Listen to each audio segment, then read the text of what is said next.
Good evening, friends. I'm back with my very dear friend Lena Asher. And Lena, today we are exploring empathy as a personal superpower. And honestly, I have never really thought of empathy in this light. Agnella Rajesh, that's because empathy is often confused with sympathy. Sympathy is basically looking at someone suffering from the outside and then kind of feeling sorry for them or sad for them. Empathy is actually seeing somebody else's pain or seeing something through their eyes. And then the third piece is compassion. When we have compassion, it's essentially empathy in action. Compassion is a commitment to doing something that relieves somebody else's suffering. Excellent. So, Lena, when I go for a prayer meeting, what is it?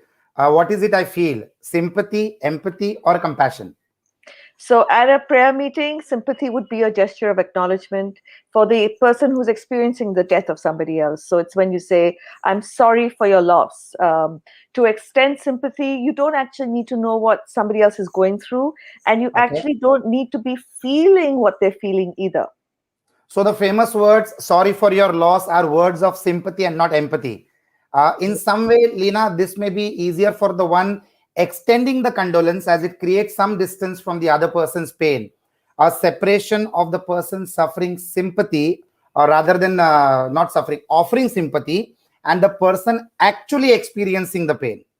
Absolutely. So these words that are very often used, sorry for your loss, may be aimed at easing somebody else's pain, but actually it's quite meaningless to the person experiencing it. Empathy, on the other hand, is the ability to use your imagination to Mhm. see things from their point of view. So you actually see something from the person's point of view who's experiencing the loss, thinking about what this death means to the person, imagining all the ways in which this event is going to impact the person, imagining the emotional states this person is going to go through now and will need Mhm. to go through of healing. Empathy is what happens when you create space for another person, Mhm. and hold the person and hear how that person's feeling without judgment. So, Lena, what does hearing how the person is feeling without the judgment means? How do you place that? Okay, so if you're empathetic and listening without judgment, you're not likely to say, at least, he did not suffer, or at least, his pain is over, or, at least, so all those effects of at least will not be there. So, Lena, you know that this awareness is really useful. I have never processed it this way and feel like I'm better equipped for the next time when I do attend a prayer service. This is something we rarely come across in our education, and Yeah. yet, Lena, for real connection to understand, we really need to understand this distinction between sympathy and empathy, and it is so important. Sympathy is about projecting onto someone else how you think they feel, so it's about you. And empathy is attempting to feel as they feel, so it is about them. Absolutely. And the exercise, I've spoken about this a couple of times before. The history class with the, students, when we discuss the partition, for them to write from the other perspective. This exercise is aimed at students being able to place themselves in the shoes, for example, of a student, in a classroom in Pakistan, to be able to really connect to the fact that each one has an experience and feels Mhm. feelings according to the context that they are in. So empathy works at a heart connection level. So it's our responsibility, absolutely, to implement lessons that encourage children to take a walk in somebody else's shoes. And according to me, this is the only way we can start healing the world. So sympathy and empathy are clearly understood. Lina, that was a very good explanation that you made. What about compassion? So I've said empathy is action. Empathy in action is compassion. So by your physical presence, you demonstrate compassion. You check in on them even after a prayer service, offering words of love and support, hugs, meals, being available to listen to their thoughts and their feelings. So having emotional space and physical space for them so that they don't feel alone. That's compassion. Lina, everything we have discussed so far is amazing in that it helps others, heals the world in so many ways, and yet is useful for the self. So many concepts such as giving. While giving feels good for the receiver, it also serves us and makes our lives more actually fulfilling, meaningful, successful, and a lot happier. Is this the same for empathy as well? So, absolutely, experiencing empathy makes your own life better.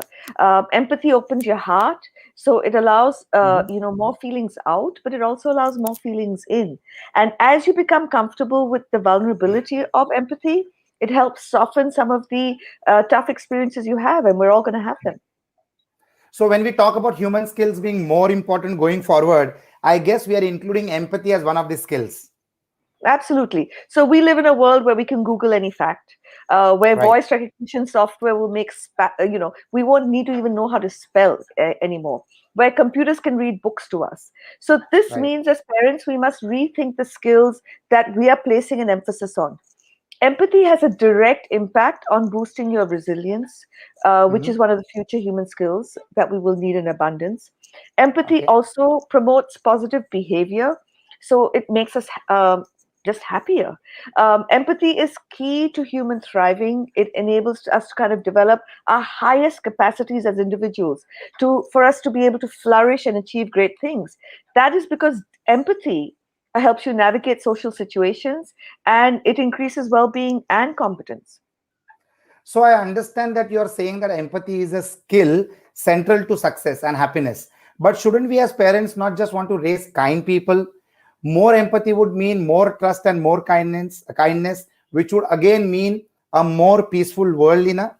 Of course, we should all want that, Agnila Rajesh, but it's also true as parents that we want our kids to have relevant skills and a valued place in society when they grow up. So to be able to do this, we need to keep our kids from being replaceable or outsourced. To prepare our kids for future lives in a computer-dominated world, we need Okay. to hone skills in our children that are vastly different from the things that computers can do so easily. So we have to incorporate empathy along with the things that we've spoken about, like flexibility and creativity, into our school curriculum. We have to de-emphasize procedure and facts. And we need to give our kids practice, tons and tons of practice, doing the uniquely human things that still elude computers. And these are the capacities to create and empathize. And interestingly, Agnella Rajesh, we wouldn't think of it, but empathy and creativity are connected. Absolutely. That's a fantastic explanation, Lina. We have got our Korabri joined us, and we have very interesting friends with us. There is Vinita Melwani, there is Nailesh Shah, Madan Mohan Bhatt, Paul Ritesh, Divya Punjabi, Sulakshan Kumar, so Dinesh Kanodia, Krishna Mule, Jaya Parekh, so many people who are commenting. I think there is a question from Divya. So, what should the statement be to express empathy instead of I'm sorry? Um, so instead of saying I'm sorry, you would say, you would say, um, the minute you actually start to feel how the other person's feeling, the other person will start feeling that you're feeling that. So you don't have to say, I'm sorry for your loss. You can say, I can imagine what you're feeling, what you're going through. And you open that space for the other person then to start sharing that. And that opens up an empathetic conversation. So Madan Mohan Bhatt has a very interesting comment that he has made. Empathy cannot be expressed in words. It is just experiencing other situations as yours. So thank you, Madan Mohan, for that statement. Lina, you would like to comment on that? No, no, a large part, and I actually got lost, a little flummoxed, because Divya asked me specifically what you say, and you are so right in what you're saying, because when you feel somebody else and somebody else is feeling, that person is going to feel that, and is going to you are then connecting on an empathetic level. Fantastic. Lina, you just said a few moments back that empathy and creativity are connected, Lina. So how is empathy connected to creativity? That's what I would love to know. So imagination seeps over into empathy because as somebody just said, you start actively imagining what others must be feeling or experiencing, and this empathy often happens during the creative process. If you're writing a story, you're going to put yourself in somebody else's shoes and write it from that experience of your whoever your character is. And if you're more creative, you can easily see things from a different point of view. which is the definition of empathy. So the opposite is of that is also true. If you don't have a good sense of empathy, you are less likely to be creative. So creativity and empathy are so linked that it's difficult to pull them apart, but it's easy to tap into both of them simultaneously. So, Lina, you have repeatedly spoken about the word EQ as is emotional quotient decreasing. So, this obviously includes empathy, isn't it? So, yes, studies by psychologists find empathy the lowest today among college students than ever before. It's sort of a decline, they're saying it's declined about 40%. This means that today, college students are 40% less empathetic than, say, they were 20 or 30 years ago. In 2006, Obama actually spoke about us having an empathy deficit. And he spoke about that's the reason why we really, really need to embrace empathy as individuals, as a nation, and as humanity. And he was talking about his nation, but it goes for all nations in the world. So the only way forward for the individual and humanity is for all of us to recognize the need for us to increase empathy in ourselves and in our children. And we have to make this a part of our parenting and our education. Fantastic, Lina. So, we know EQ, which includes empathy, is on the decline. But, Lina, what are some of the reasons for this? So we can, partly blame it on technology, on smartphones, and on the social isolation. We often feel it that we have so many virtual friends on Facebook, but we have shrinking numbers of deep personal friendships. Then there's so much of violent media, which also numbs, our empathetic response. And today we have an abundance of access of shows like Fauda and others that are absolutely steeped in violence. That wasn't the case when I was a youngster growing up. Another cause is that today our children have lost most of their free play opportunities. And this is absolutely a huge reason, because it's during free and unstructured play that children anticipate the feelings and actions of classmates. It's when they work out how to resolve play conflicts. This is when kids get to practice empathy, pretending to be somebody else, pretending and knowing what somebody else is feeling. Recall the conversation we had with Jacqueline Way of Yes. 365 Give, in which we spoke about contribution and service. They're proven ways to enhance empathy.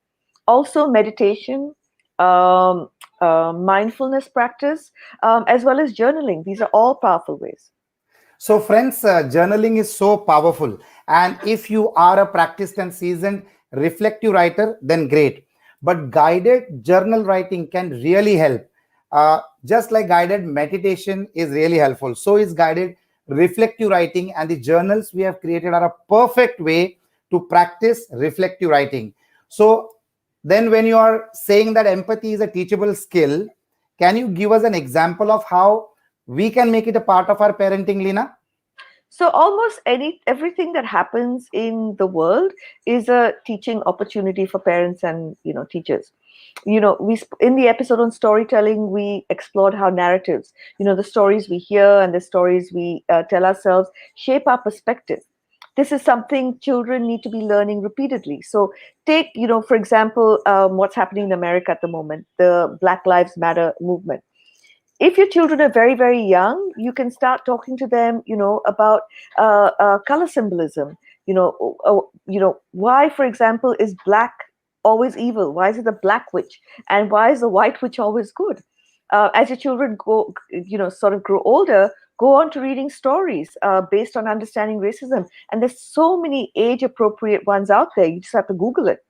So the aim is to help your child empathize with a character, ask your child to label and articulate like the possible feelings this character is having. When your child places himself or herself in somebody else's shoes, empathy as a skill is being developed at that time. So, Lina, there are some lovely comments from friends from our corroboree. There is Jaya Parekh who says, amazing. Empathy would lead you to thinking of solutions, bringing out creativity. There is Sulakshan Kumar who says, look at the person with compassion in eyes. Alternative to I am sorry. That's his opinion. That is what is mentioned. That is There is a brilliant. very interesting comment from Shruts. She says empathy is also helping one understand why another person reacts or behaves in a certain manner. thus enabling better professional and personal relationships. That's fantastic. Thanks, Shoots. Uh, Lena, imaginative play would be a great way to teach children empathy. Stories, in fact, could be very powerful because they help us understand the perspective of others. What's your comments on that? So remember the science of behind why stories are so good at fostering empathy. Stories literally change our brain chemistry, and so by this they have the power to change our behavior. Change your behavior, change your brain, change your brain, change your behavior.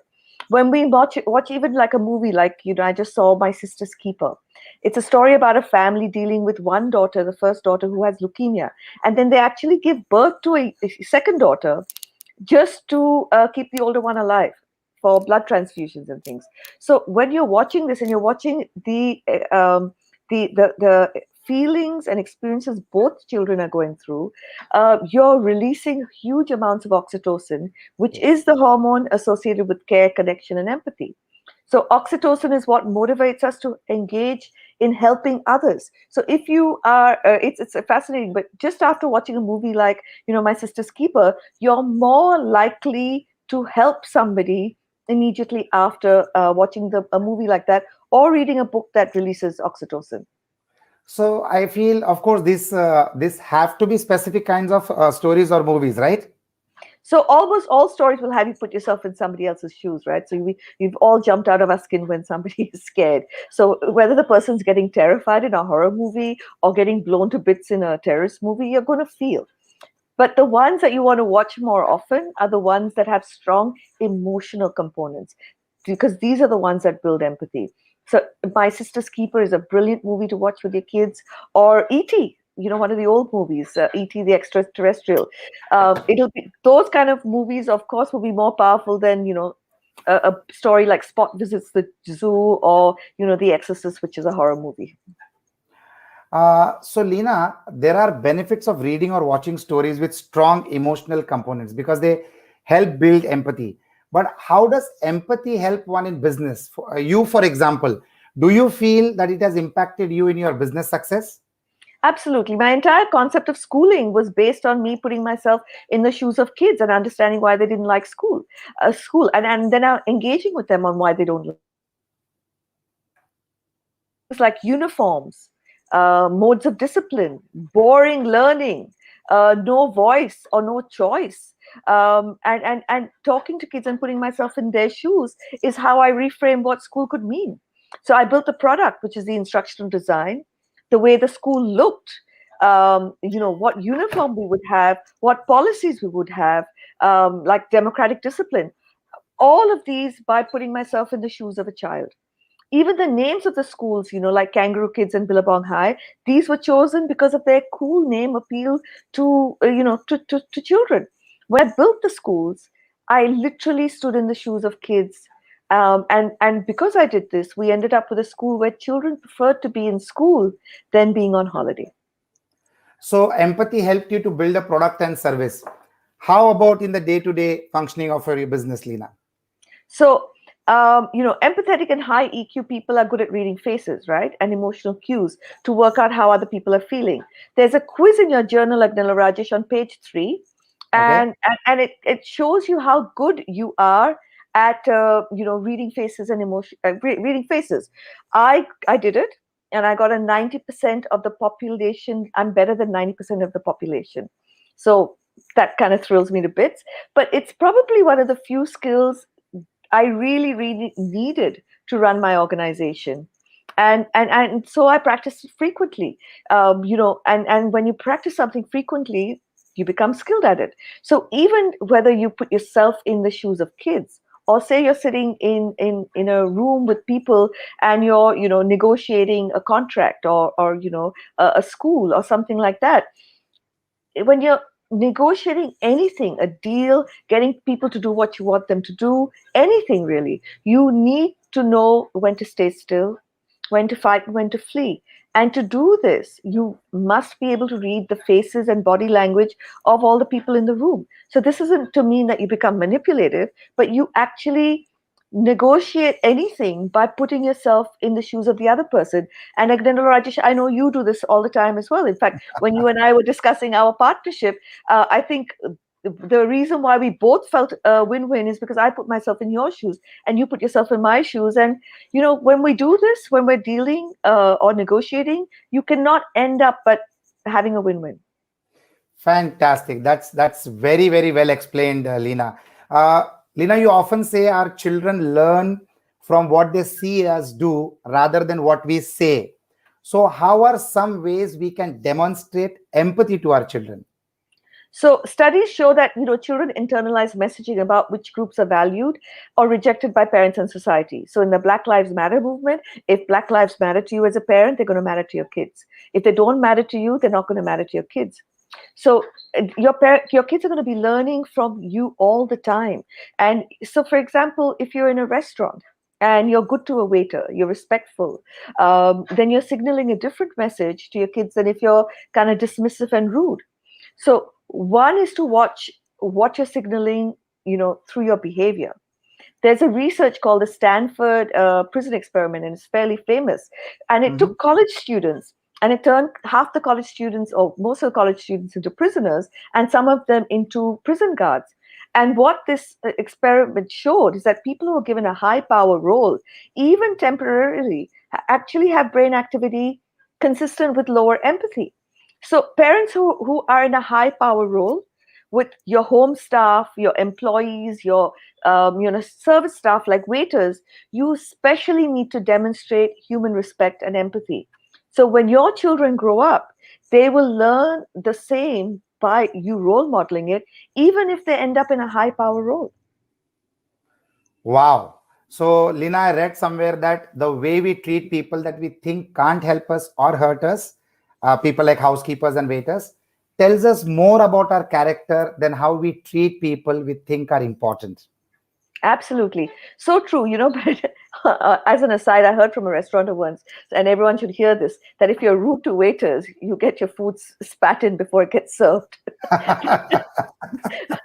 But on a more serious note, yeah, our children are just watching our behavior all the time.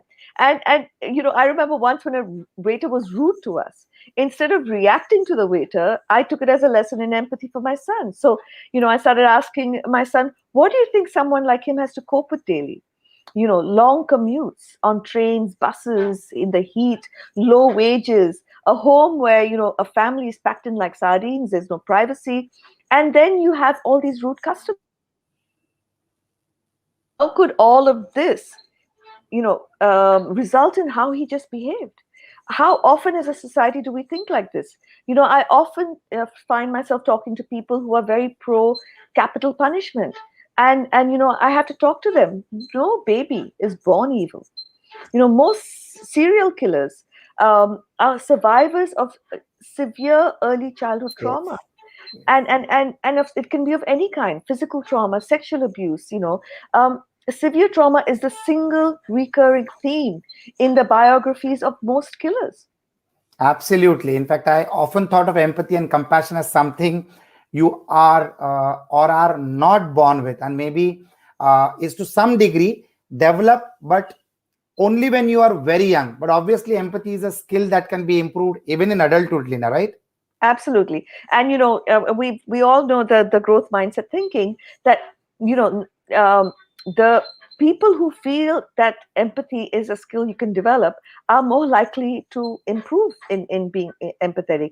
And we have to remember that 90% of people in the world have the ability to empathize. It's only 2% of the population who've gone through severe trauma, like serial killers, that are unable to understand or relate to other people's feelings or their emotions. So you know if your goal is to feel more empathy towards someone, just choose Mhm. to spend more time with them, ask them questions about their life, listen to them. And in order to sort of increase your understanding of their emotions and perspective, you know, consciously try to share their physical state, their physiological state. So start feeling, if their shoulders are slumped when you're feeling empathy, slump your shoulders. In fact, something really exciting is the Big Leap India movement that we're soon going to launch on the Dream Shapers platform. Children actually have to conduct what is known as empathy interviews, which is an integral part of design thinking. Lina, can you talk a little bit more about empathy interviews? Absolutely. So, design thinking is integral to entrepreneurship, and empathy is integral to design thinking.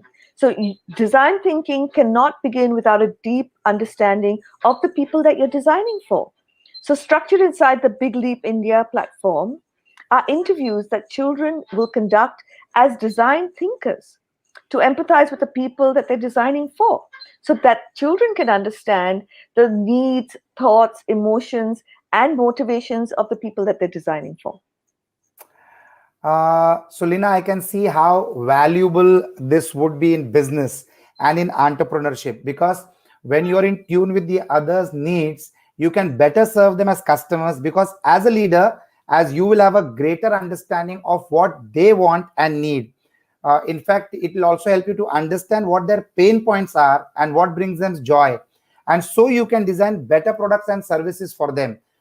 What other ways may empathy play a strong role in as an organization, Lina? So, the fascinating study I came across by Adam Grant, he's a professor at Wharton, and he researched this through the lens of fundraising organizations. So most fundraising organizations rely on telemarketers, call centers, and most of these work with a ready script. What he found is that the call center fundraisers got to meet the people that Mhm. that were directly benefiting from their work, which means that they got to understand where the donations were going and how they were helping. That this had an impact, because of what they saw or they heard, and because they understood the impact. Even if after this understanding they were to use the ready script, they were now collecting, imagine this, 171% more revenue. Wow, 171% increase is huge revenue, Lina. So empathy stories have the power to motivate sales. Absolutely. So, as you said in the beginning, you never really thought of empathy as a superpower, but it Yes. is. In business, we interact with humans in so many ways and at so many levels. So, more than ever, success hinges on developing and prioritizing empathy as a skill set and as a mindset. If your team does not have a connection or a purpose of their work, as a leader, it's your role to use stories, to generate empathy and create this understanding between their work and the people that they're serving. I was fascinated about how many people were kind of moved by the poem by Amanda Gorman, at Biden's inauguration. And what, her poem is filled with metaphors. And some of the research I came across on empathy tells us that if you're trying to get people to quickly about a complex problem, metaphors are a great tool. So it goes on to then inform us that people exposed to metaphors actually do better on emotion reading tasks. Imagine that. Fantastic, Lina. So before I try the emotion face reading task that is in the journal, I'm going to listen to Amanda Garman and recite her poem, Lina. I'm going to do that after the show. And I wish I had known the connection between metaphors, poetry, empathy, and business when I was in school. I may have paid more attention in my literature class, I feel. Lina, how and why do metaphors in poetry or literature relate to empathy? Okay, so our experience of empathy has a sensory component to it. If I see someone burn a hand, some of my own brain structures in the area of my brain that fires up when I burn my own hand actually get triggered. So that's how I recreate her feelings inside of me, you know. Or when I'm talking to a friend and she's describing being scared, my motor neurons and the fear center can fire and cause me to experience some of that fear. So empathy is the body's ability to create an experience from imagining the triggers. So your body will produce a felt experience from a set of visual or spoken cues. And we were talking about serial killers earlier, and if you've watched this program called Criminal Minds, basically what happens to these people is something in the environment triggers an experience they've had as a child and leads to whatever happens. So their body produces a felt experience from a set of visual or spoken cues, and then trigger something. So tracing a metaphor in a book is a similar thing. You construct an experience from the instructions offered in the analogy. Absolutely so fascinating, Lina. Imagine that. I just wonder imagining that. Reading a story engages many of the same neural networks involved in empathy as acts of empathy do. Fabulous to know all this, Lina. So, seeing or reading about another person experiencing specific emotions and events activates the same neural structures as if one was experiencing them themselves or oneself. Yes, and so compelling character driven stories capture our attention and facilitate the release of oxytocin we spoke about earlier. The emotional stimulation provided by compelling storytelling with all its metaphors provides a neural foundation for empathy. This is why we tell parents that reading stories to kids is so important. Research Yes. supports the idea that reading can expand students' worldviews and build empathy.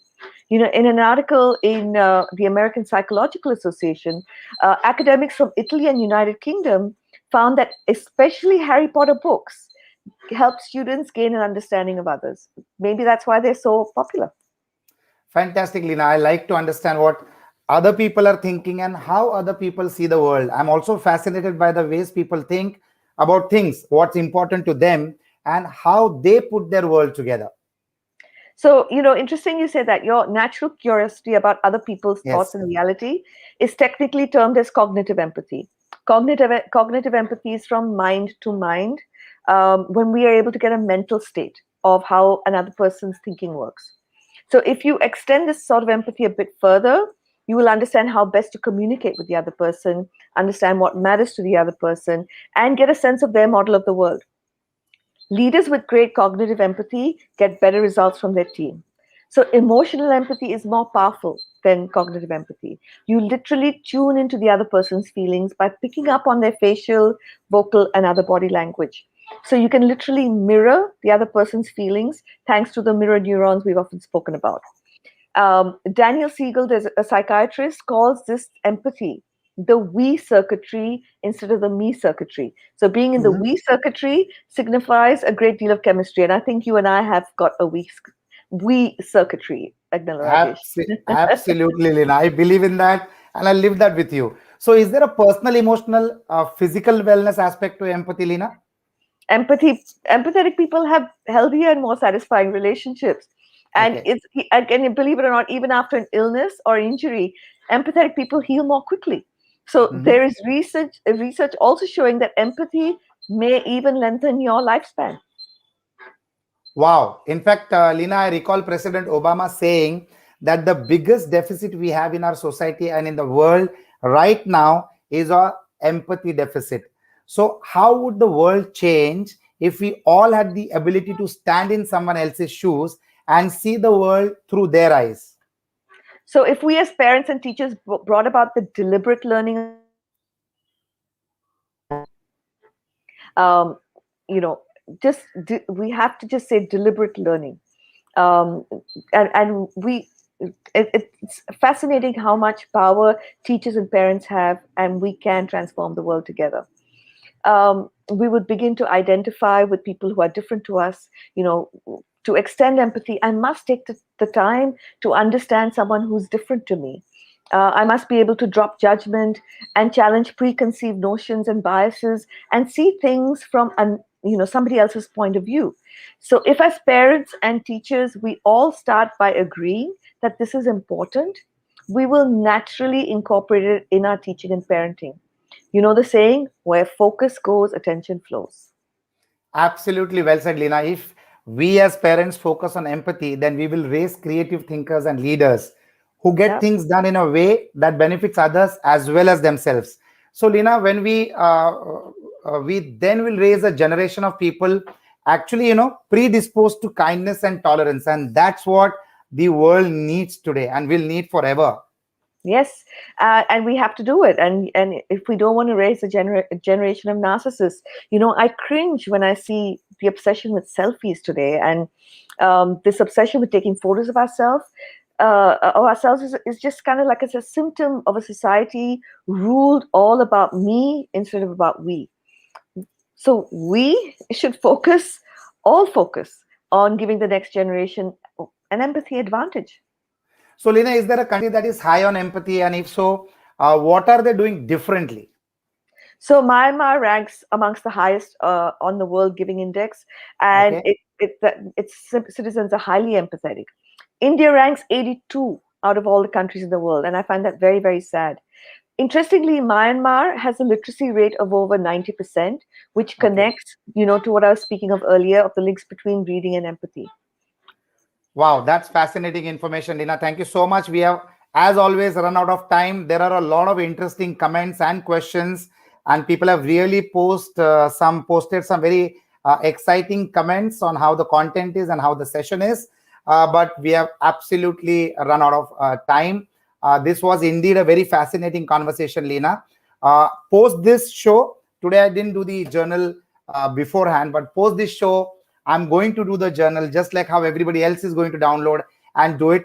Before I conclude, Lina, what's next Sunday? What's the topic for next Sunday? So next week we have a very special guest, Alison Zamuda. She's the author of 9 books on learning and education. One of these books is called Students at the Center: Personalized Learning with Habits of Mind. She recently co-authored an article with Art Costa and Bina Kalik. This dynamic duo actually created the Institute for Habits of Mind and are assisting us right now with our new concept of learning, Corroboree the Learning Haven.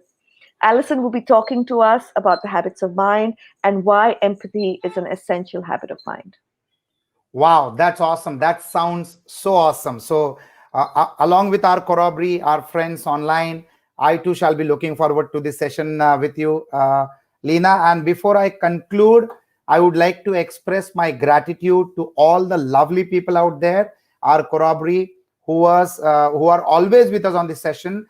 Thanks, Shroots, for being there. Sujata, Nikasha, Lakshman Walecha, Paul Ritesh, Madhu Singh, Madan Lal, Sulakshan Kumar, Jaya Parekh, Vandana Murjani, Muhammad Amir, so many, Milind Duri, Jaya Parekh, Sridhar Bhoga, thank you, Divya. There were so many, Joshna Balaji, so many of you all, Tanishka Kumar, all of you lovely people, Krishna, Dinesh Kanodia, all of you lovely people. Thanks for joining with us. Thanks for all your comments, your questions. I'm sure Lina is going to address to all the questions that are posted here. And thanks once again for being with us. We see you again next Sunday at the same time, 5 p.m. Indian Standard Time, for the exciting topic that Lina just expressed and explained. Thank you so much. See you next Sunday. Nikasha, thanks for joining from Singapore. See you. Happy Valentine's Day, everyone. Happy Valentine's Day, everyone. Thank you so much.